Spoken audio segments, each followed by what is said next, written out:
చూడరయ్యా మా బాధని.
మాది రాంగ్ అని చెప్పారని మేము కోర్టులో వేసాం. మరి కోర్టు ఎందుకుందండి? మేము ఎందుకు వెళ్ళాలి కోర్టుకి? ఇన్ని సంవత్సరాలు మేము డబ్బు ఖర్చు పెట్టుకొని కోర్టుకి ఎందుకు వెళ్ళాము? ఏం బాబు నువ్వు వచ్చి మమ్మల్ని మా కడుపులు కొట్టడానిక నువ్వు వచ్చావు? ఆ మహాబాడు కేసీఆర్ గారు ఉన్నారు.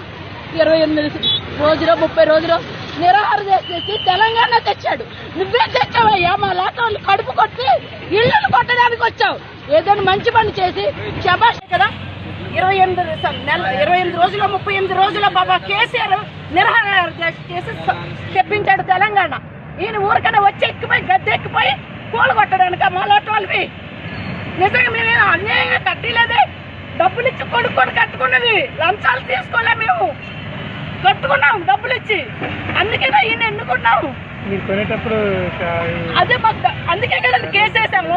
ఒకళ్ళు రాంగ్ అయితే కూర్చేయండి. రాంగ్ కూర్చోండి. సర్వేలో మాది రాంగ్ అంటే రేవంత్ రెడ్డి కూర్చోయ్యా, నువ్వు కూర్చో. रियाज इस्लामिक स्कूल तालीमी मैदान में एक नया इनकलाब। इस्लामिक और मॉडर्न एजुकेशन की अजीम दरसगाह 23 साल तजुर्बे के बाद तलबा और तालिबात के लिए रियाज इस्लामिक स्कूल पेश करता है हिफ्ज़ कुरान, नाज़िरा कुरान, क़ायदे के अलावा नर्सरी ता 10वीं जमात तक की तालीम का बेहतरीन नज़्म। बच्चों के लिए हॉस्टल की सहूलत, मुस्तहिक़ तलबा के लिए खुसूसी रियायत, तलबा और तालिबात के लिए अलाहिदा क्लासेस के माकूल नज़्म, खुसूसी computer classes, hardware and software training, बच्चों में तहरीर और तकरीरी सलाहियतों को उजागर करने के लिए हफ्तावारी प्रोग्राम, काबिल और मुशफ़िक़ असातिज़ा इकराम की निगरानी में बेहतरीन तालीम नज़्म। सुबह 8 बजे तक शाम 4:30 बजे दाखिले जारी हैं। उजलत कीजिए। Riyaz Islamic school, opposite lane, new SR petrol pump, Vattapalli, Hyderabad.